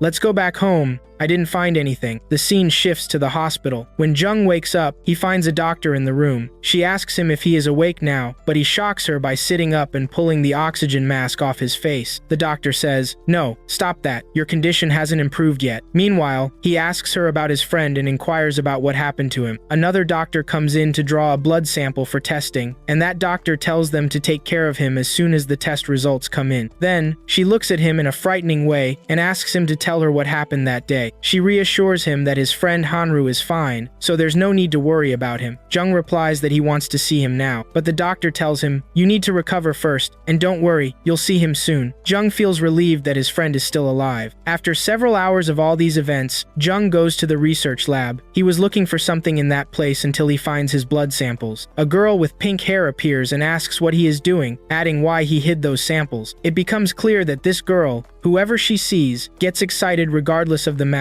so she brushes it off and says, if you came here, you'll get scolded. And if you're bored, I'll stay with you. We learn that this girl is named Sai-hee, and while she talks to him, he holds his blood samples along with his friend Hanru's. Just then, the doctor enters and says, what are you doing here? You can't come in. She grabs Jung by the arm, causing blood to drip from his eye onto the floor, exposing his secret. The doctor tells Si-hee, get out of here, it's training time. Before Jung leaves, he asks the doctor why she is classified as biologically hazardous. She replies, some bad things have happened to you. Anyway, let's talk later in the clinic. Patients shouldn't be wandering around like this. Before she leaves, Jung reaches out and pulls her back inside, and from the blood mark on the door, it is clear that Jung has taken her out. He takes her clothes and leaves the place. The scene shifts to a training center, where news spreads about Eren being defeated by a young man named Hanro. It becomes clear that this young man is one of the center's members, and a person named Johan goes to ask Eren about the recent rumors, but she ignores him, making him very angry. He says, I'm a great guy because I managed to beat a stuck-up girl like you. When he finishes talking, he notices Hanro entering the training area, but Hanro doesn't care about anyone there. Johan decides to check things out for himself. As for Sai-hee, she's very impressed by him. When others see him, they realize he's the boy around whom the rumors were centered. board. While Hanro is downstairs, he asks the center manager if he will take the acceptance test. The protagonist replies, "If you really need it for collaboration." Luna is surprised by his way of speaking, and it becomes clear that the protagonist doesn't want to follow orders from anyone there, but they can work together since they share the same enemy. Johan appears behind him and asks, "Do you think the world is calm and peaceful?" I think Hanro doesn't understand how troubled life can be, but the protagonist responds, "Unfortunately, my life hasn't experienced any peace either." Johan replies, "That's good to hear. I'll now teach you nicely." He goes directly to the center manager and asks if he can take the test, and the manager agrees. The countdown for this fight starts. The scene shifts to one of the nurses, who notices something strange. When she looks closely, she finds out that the doctor has been taken out. We return to the fight between the protagonist and Johan, where that young man tells the protagonist, "You'll need an advanced weapon to defeat me." The protagonist replies, "No need, my arms will be enough." As for Sihi, she's really excited about the fight, but when Johan focuses on the protagonist's character, he thinks to himself that he's as rude as Erin, and this is his chance to be the best, so he needs to seize it. After consecutive fights with Erin, he couldn't beat her. In those moments, he disappears from in front of the protagonist and reappears behind him, but the protagonist catches onto it, and as soon as he turns around, he finds that he's vanished again. Due to his incredible speed, multiple copies appear before the protagonist, and he says, "How can you catch me with such speed?" At that moment, he attacks the protagonist, but Hanro lands a punch on his face, causing him to fall to the ground. Hanro stands up and opens his eyes, and both the doctor and the manager realize he has attacked him, his eyes closed. Everyone is shocked at how he managed to defeat him so easily, but the protagonist is tense, wondering if the marks will show up. When he holds his hand up, he sees no marks, and he's very happy because he has finally managed to control his demonic power. But Erin notices that Hanro is different than the first time she met him. In those moments, Jung is watching from the outside, hears someone behind him, and notices the blood on his shirt along with wearing a doctor's badge. The events shift to Chen in the demon world, where he has his hand on one of the demonic beings he has been raising. That being starts to shake, and there is turmoil inside its stomach, and after a moment, it bursts open, ejecting a parasite, indicating that this thing dominates the host's body and can control the mind. This is the true meaning of fear from the dark. We return to Jung, who has taken out that doctor, surrounded by a demonic aura, because this person isn't Jung, but rather that monster he defeated earlier, and now he is taking control of his body. As for that young man who fell with a single blow and was taken to the treatment headquarters, Luna goes to the protagonist and says, "Don't worry, they'll treat him, and he'll recover quickly." Aaron laughs and asks her, "Why are you laughing?" showing there's some enmity between them. Meanwhile, someone appears behind them, the manager, saying, "This is impressive. I'm sure you possess a superconscious mind and have trained more methodically." Suddenly, they hear an alarm about an intruder in the facility.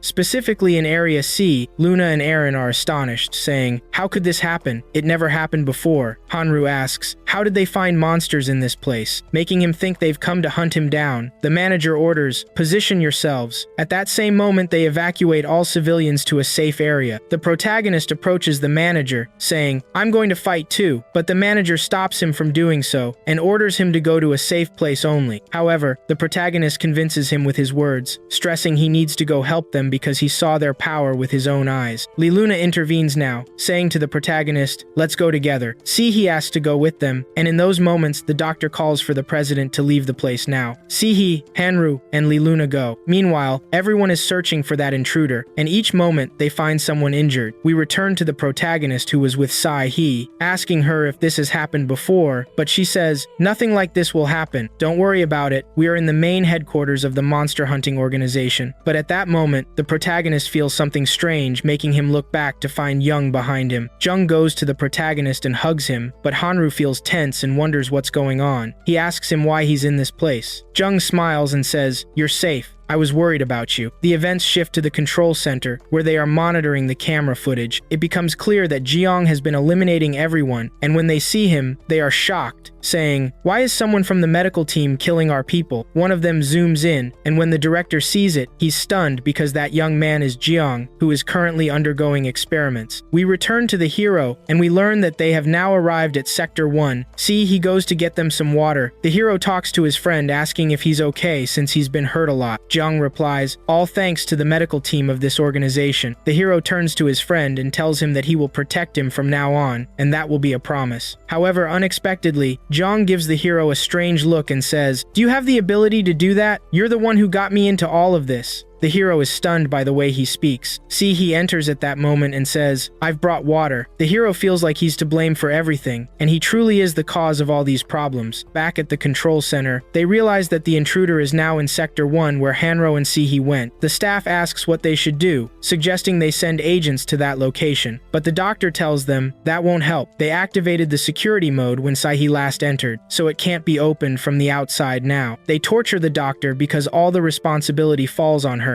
as Jung was the patient she was in charge of. The director speaks up, saying, "Let's first take a closer look at these kids." He notices that Jung is wearing a shirt stained with blood and wonders if he wore it before, making her ask him about it. The hero also notices this, and Jiang responds, "I broke the test apparatus in the lab earlier, and the blood got stuck to my clothes." He approaches he and says, "Thanks to you, we were cleaned up, right?" He looks at them in a very strange way and adds, "Didn't you remember that?" He is surprised by his words and asks, "Why are you talking to me like that? What's with those looks?" He places his hand on her shoulder, causing the hero to grab his arm and ask, "What's wrong with you, and why are you acting this way?" "Because I recently saw that you were acting strangely." Jiang starts laughing because he's been found out, and everyone turns to them in shock, wondering, what's going on? But Hanro looks at him in disbelief because Jiang's face has changed completely. The hero tells Sahi, "Get away from him now." At that moment, the alarm for evacuating Sector 1 goes off, and everyone starts to run. The director contacts CC. He informs her that the intruder is standing right in front of them, and his task is to take him down and protect the recruits. The hero is shocked as Jung transforms and wants to eliminate Sihi. Moments later, Sihi finds herself being pulled outside by the hero. He grips his hand and asks, "Who are you?" Jiang laughs a lot and replies, "Can't you recognize your friends?" Sihi reflects on this because the victims who were in the lab were a result of his actions. She decides to attack him and says, "Did you think you could fool me?" At the same moment, the hero is startled by Zhang's disappearing hand. As soon as he punches him, Zhang turns into a shadow, and they realize that he has vanished. For the people watching on the main screen, they think this is some kind of teleportation technique, but the doctor tells them it's like that monster from the school incident. She believes that the student is being controlled by the monster, meaning they know it was a parasitic monster that controls human bodies. The director realizes that they healed this monster with their hands, but the doctor informs them that this student is a special case, considering that the leader wanted to capture him. Back to the fight, the hero tells Sihi, "This person in front of us isn't Zhang we know. His scent is completely different." Before he can finish, Zhang disappears from in front of them within the shadow and appears right in front of Sihi. But this time he attacks her and injures her. The hero intervenes, throwing a punch that makes Zhang vanish like before, but he starts mocking everyone, and even the hero doesn't know what to do now. Sihi watches from a distance, and when she notices that monster, she prepares to strike at him, but he notices and disappears, causing her to direct that blow toward the hero instead of that monster. We return again to the control center, where the director and the caretaker decide to go support them. Moments later, they reach the designated location and realize there's no key to open this gate. The director approaches it and places his finger on the door, realizing that the door isn't broken, but there's a barrier preventing everyone from entering. Back inside, we find that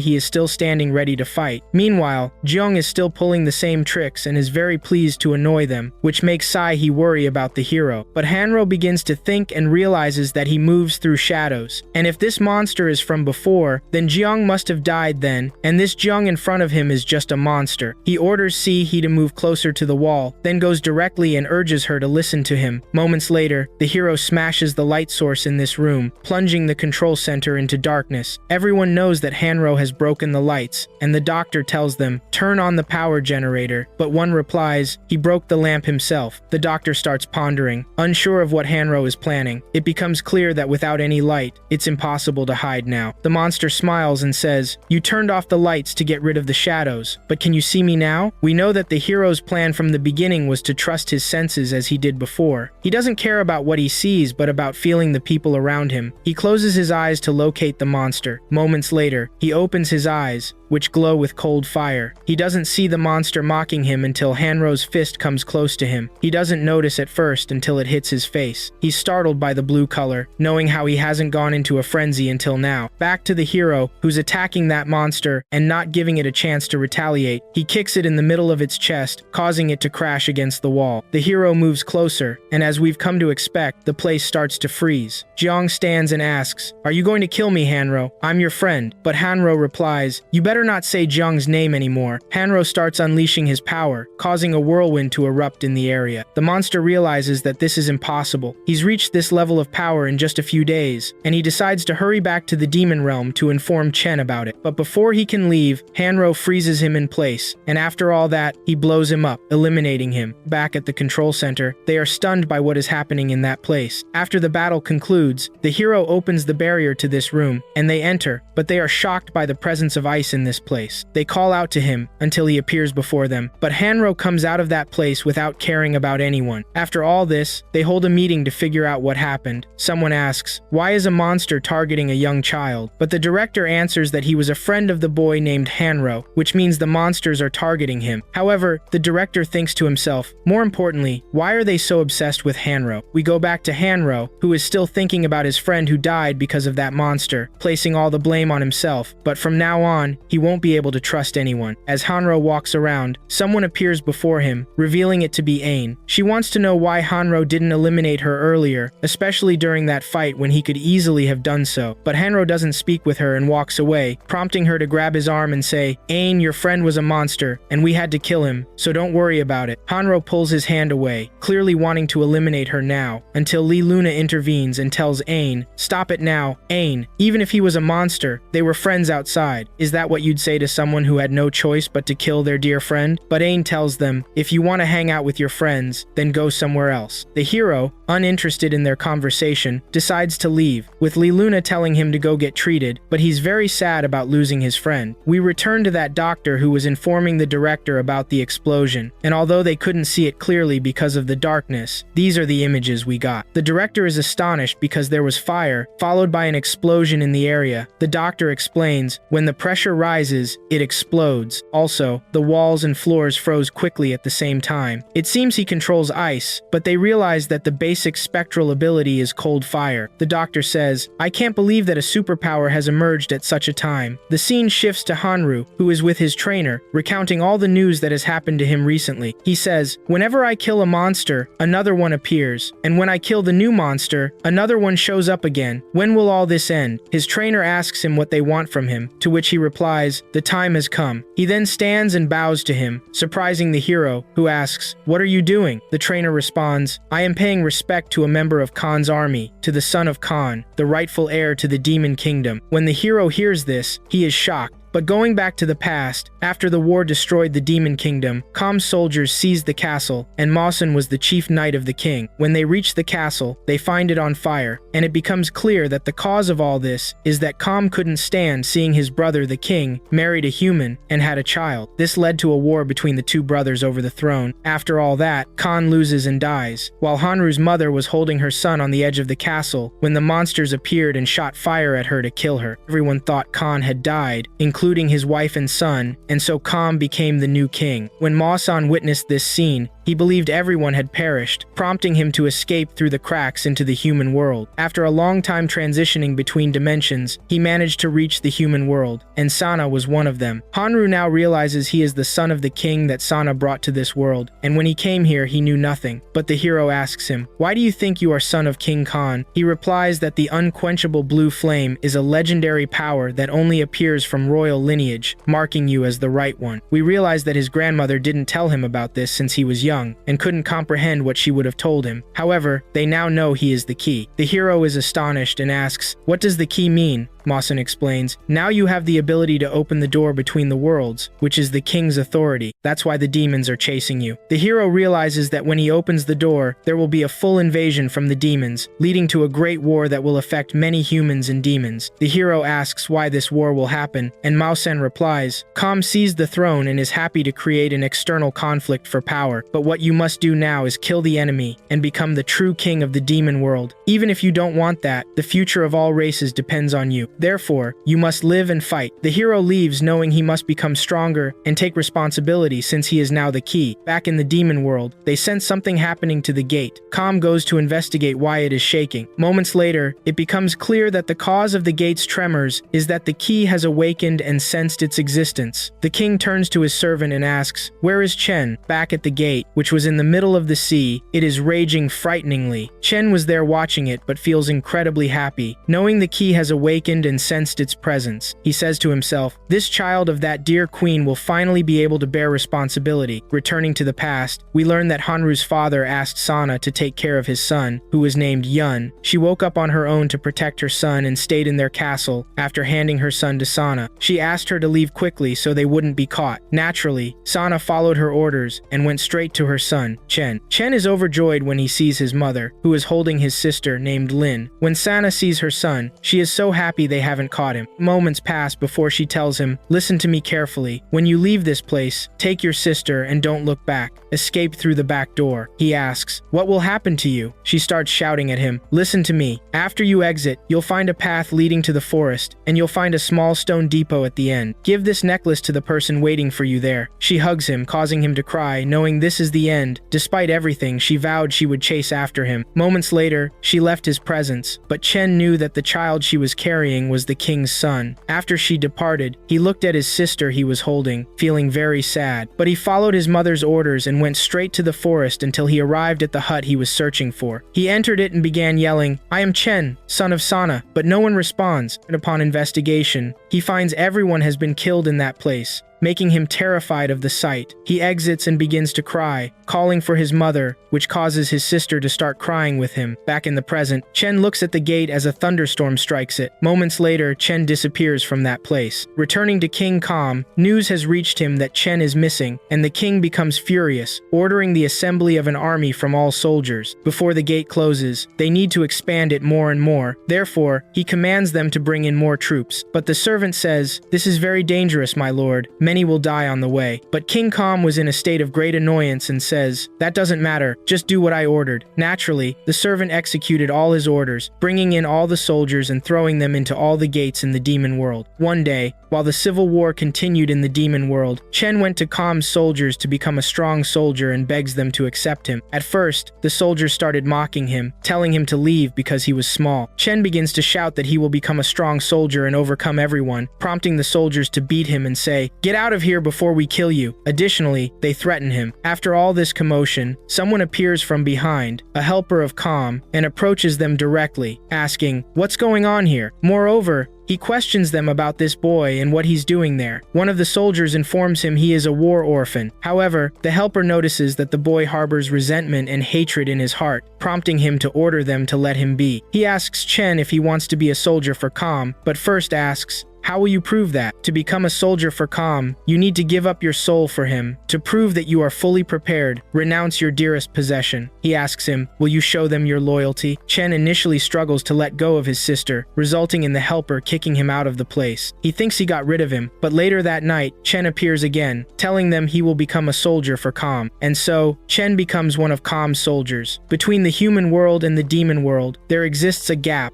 and Chen crossed through it. The deeper he delves into this gap, the tighter it becomes around him. He thinks he will be stuck there until he finds some roots have grabbed hold of him. He is astonished by what is happening to him, and when he turns around, he sees many roots wrapped around him, starting to crush his bones. Nonetheless, he resists and tries to crush them, but they try to stop him as best they can. But Chen starts thinking back to that day when he gave his sister that necklace and his cloak, telling her he would return to her soon. This means he would be gone for a while and then come back. She asks him where he is going, but he doesn't answer and heads straight out. She tells him to come back quickly because she is scared, but it becomes clear that to show loyalty to Calm, he must relinquish what he holds dear, and now he has let go of his sister, as their mother had abandoned them. Back in the present, we find Chen bound at all parts of his body, but moments later he uses his power, which was the flame. In an instant, he burns those roots with ease, because from now on, nothing will stand in his way. There are things he needs to do before he dies. We return to the hero, who is still thinking about being the key and the need to stay alive to protect the gate. At this moment, he is in front of Luna's house, seeing that there is light in the middle of the night, feeling like he has seen it before. When he enters the house, he finds Luna still awake. She asks him where he has been at this late hour, to which he replies that he was in the yard, but Luna goes to sleep because she has training tomorrow. Hanro goes to the fridge to grab something to eat, but starts thinking. At that moment, Luna tells him that she is his guardian, ignoring his remarks and going directly to sleep. But Hanro is astonished by what she meant regarding being his guardian. The next day, specifically at Organization 1, the protagonist and Luna go for a stroll, when they hear a voice say, "Luna, you're going alone." Luna is confused about who's speaking, but when she turns around, she sees that it's the doctor behind them. The doctor asks her, "Are you the guardian of Hanro?" Luna replies, "That's not it. I just haven't registered yet." But the doctor tells her she doesn't care about that. She'll do it for her. She tells Hanro to follow her now. Moments later, they head off, but Luna is worried about Hanro. After a little while, they run some tests on Hanro's body, and the doctor is eager to see the results. Once all the analyses are done, they go to the director to ask if they are finished, as he also wants to know if there's anything special about Hanro. That's when Hanro starts to feel tense. Will they notice there's something different about his blood? As soon as the doctor begins to speak, the protagonist's tension rises until she tells them he's in good health and has great strength, but his bodily composition differs from those who possess abilities. Meanwhile, the scene shifts to Mo-san, who is with the protagonist. It's clear that the protagonist has decided not to lose this war. He encourages Mo-san, who tells the protagonist that he has a proposal. As he knows, he was a guardian for King Khan, and he will bring back all of Khan's soldiers who crossed through the gap that day. This means that the exiled ones will rise again if they learn that Khan's son is growing on this land, and if he proves himself worthy, he will be treated as the true king. Mo-san vows to Hanro that he will do his best to make Khan's son the new king. The scene shifts to a lake where there is a glow beneath the water, and then the area erupts as Chen emerges from the lake, vowing to eliminate Hanro. Next, the scene shifts to a village in the demon world, where Assistant Kam has arrived. He doesn't know what to do now, but he must follow the king's orders. As he wanders through the village, he hears that everyone has fled, and there's pressure on them to head towards the forest. Clearly, they took this path to escape. When he gets to that place, he finds footprints. It becomes clear that the rumors about the second emergence of power, the blue butterfly, are true. The assistant is shocked and thinks, is it possible that there are signs of the rebels? It's obvious that Assistant Kam is very scared because such power appearing at this time could destroy him. Therefore, he orders all soldiers to follow Chen, specifically to that gap. The scene shifts back to the human world, specifically a tourist site. A young man is there with his fiancée when a blue butterfly emerges from beneath the water. At that moment, someone chases after it and smashes it, revealing that he is one of Chen's servants. He has entered the human world to serve Chen and informs him that he will be bringing many soldiers to follow him soon. But Chen knows there's a spy working in secret at that gap, and they have to pursue him because he's connected to the key. We return to Luna, who is wandering the streets, confirming that someone is following her, but she doesn't know who it is. So, she lures him to an isolated place where the protagonist notices her from the bus. The protagonist asks where she's going, feeling an odd sensation, especially from that person following her, as he has the same scent as the monsters from before. Moments later, they arrive at an abandoned place, and Luna attacks first, causing this demon to revert to its true form, which is a serpent. Luna asks the monster why it's chasing her, but clearly, it doesn't want to answer her question. It just wants to capture her. Luna feels afraid of what she sees and runs away. Moments later, the demon captures her and drags her back, slamming her to the ground. It becomes clear he came after her because she's from the blue butterfly team, but she was weaker than he expected, which disappoints him. He asks her where the key is now, but at that moment, she also begins to transform. Her claws start to appear, enabling her to tear through his skin and break free from his grip. She transforms into her demonic form as well, meaning that all this time, Luna was indeed a demon, the daughter of Anna. After moments, that serpent attacks her, but she easily dodges its strikes and uses her red thread skill, leaving the serpent bewildered as to how a low-level monster can use that ability. It decides that killing her in that place would be too risky, leading it to determine that it needs to get rid of her. Shortly after, it cuts those threads and attacks her, but she grabs it before it can swallow her. Yet, it wounds her in the arm and starts to poison her, making Luna feel as though she's burning. But then, she hears someone calling from behind Harriet's the protagonist, and she's stunned by what she sees in front of her. She asks him for help, promising that she'll explain everything later, as her wound is starting to heal more and more. The protagonist intervenes again and strikes the serpent to the ground in a single blow, shocking the serpent and leaving it wondering who this boy is. Therefore, it chooses to flee underground. However, Luna notices it wants to escape, so she uses her skills to catch it, but that wound slows her down, causing her to fall to the ground. The protagonist notices this and rushes over to lift her up and take her home. He puts some bandages on her wound and apologizes, saying she doesn't want to go to the hospital because she'll heal within a day. Moments later, the protagonist asks her if she's also a demon and how long she's known who she is. She replies that she knew ever since she saw the pills he took in the past. Hanro stands up and tells her he understands now she was pretending not to know anything while waiting for her powers to awaken. He leaves the place, prompting her to chase after him and explain that he wouldn't believe her if she told him right then. Hanro feels sad about that, and she asks him to trust her, as she's by his side just like her mother did. When the protagonist hears these words, he's astonished. We return to the scene when Organization 1 was at war with the demons. The president sent a spy into the demon realm, and one of the infiltrators, who is now his mother, was captured. The queen proved that humans and demons could coexist peacefully. However, some felt that this face represented a threat to them. After inheriting the good boy's blood from both sides, all the demons tried to assassinate him. Nevertheless, his mother was very worried for him, so she secretly created an army, an organization that maintained peace between the prince and the demons. And the leader of that organization was Sana, who is Luna's mother now. The protagonist realizes that this is why the blue butterfly has been appearing around Luna. Moments later, they go to the surveillance camera center of Organization 1 because Luna had taken a copy of the surveillance footage from the security room. As they watch what's happening, the camera suddenly stops and then resumes, leading the protagonist to know that the video has been cut. Luna tells him, "There's a secret door in this place." This prompts the protagonist to say to Luna, "We need to go now." At first, Luna replies, "Even if we go, it would be impossible to open it." But moments later, she realizes the key is right in front of her. Hanro has the power to open and close the door. We return to Chen, where that servant informs him that an unknown man has entered. But he responds, "Their presence is now discovered." He says, "Don't worry about that, I'll find the key." The next day, at the headquarters of the organization, Hanro and Luna enter the premises, and after a little while, they reach the designated place. Hanro punches the wall and realizes it's not a wall but hollow inside, as the sound from the hit is different on the other side. So the protagonist uses his ability, placing his hand on the wall, causing the secret door in that place to open before them. Luna is stunned that it actually opened, but when they enter, they are shocked by what they see inside. However, they want to search for confidential files about former agents. While they search in that place, Chen is at the protagonist's home, rummaging through his belongings until he finds a picture of Hanro's mother. After a few moments, Hanro notices someone approaching them and informs Luna. The director enters and goes directly to one of the shelves to look at a file. Meanwhile, Hanro and Luna are on the ceiling, watching what's happening below. The good thing is that they haven't been discovered. But back to Luna, she feels very shy about the situation they're in until the protagonist turns to her and says, "Look at your hair." Then he starts to shake. Luna is surprised by that, and it becomes clear that there's air coming from the other side, explaining that this room is connected to somewhere else. Returning to the director, he knows that someone has entered this library, but he doesn't know who it is. They then go to another room and find it is a laboratory. But the most important thing is that Hanro notices someone downstairs, and it turns out to be Aaron with that doctor. They wonder what they're doing now after seeing that doctor injecting something into her arm. After wrapping up their investigation, they head home. Hanro jokes with Luna. Clearly, they're hiding something, but the bigger question is Aaron sick? They suspect that the organization is doing something to her, which affects her training that always seems exaggerated. Meanwhile, the hero pulls his phone from his pocket and hands it to Luna, telling her this file was in his mother's documents. Upon closer inspection, they find it's a map of the ocean floor. They believe she marked that path, and they're curious if it could be a route for demon passage. But Luna is shocked and asks, "Why would you want to take Aaron there?" The hero replies, "Because Aaron is someone with aerial skills." The scene shifts to Chen, who has ripped a photo of his mother that was with Hanro. Clearly, he's very upset until security discovers him. As they get closer, they realize he's massive, and he knows what Chen is doing at that moment. Chen leaves the place after shattering all his bones. Back in the demon realm, they're still sending tons of monsters, but this time they've started sending giant demons. Though most monsters die on the way, they keep at it. Moments later, one of the demons appears after breaking free from its chain and starts wreaking havoc around it. Someone intervenes and takes it down effortlessly, revealing that it's King Com. Com asks, "Why isn't the number of senders increasing to this place?" His loyal servant responds, "They've already sent all the people they can. Moreover, the owner of the blue butterfly is killing some of their soldiers," making King Com very angry. He tells him not to speak of this issue again and orders Com to bring in more monsters to widen the gap further. The servant apologizes, saying, "Don't worry, I'll take care of it." He knows that if this gap is completely closed, his life will end. Meanwhile, we return to the human world where a girl and a man are talking. It becomes clear that this meeting was arranged for a reason. The man asks her if she brought his specific request, and it turns out these people are with Musan, and the news has reached them that the king's son is still alive. Rumors spread rapidly, but it isn't long until they hear a noise from above. Chen has arrived. He confronts them directly, saying, "If you want to believe this nonsense." It's clear that Chen knows these people in front of him are just runaways, and as soon as they see him, they begin to flee. Nonetheless, Chen uses one of his skills, which allows flames to penetrate anything. The young guy is amazed and asks how this fire can break through walls. He realizes he needs to get out of there, but just as he prepares to escape, he finds that his arm has been severed and starts screaming in pain. But Chen approaches him and says, "Even though I've been hiding in the human world, no one knows about me." He then introduces himself. "I'm the right hand of King Kam.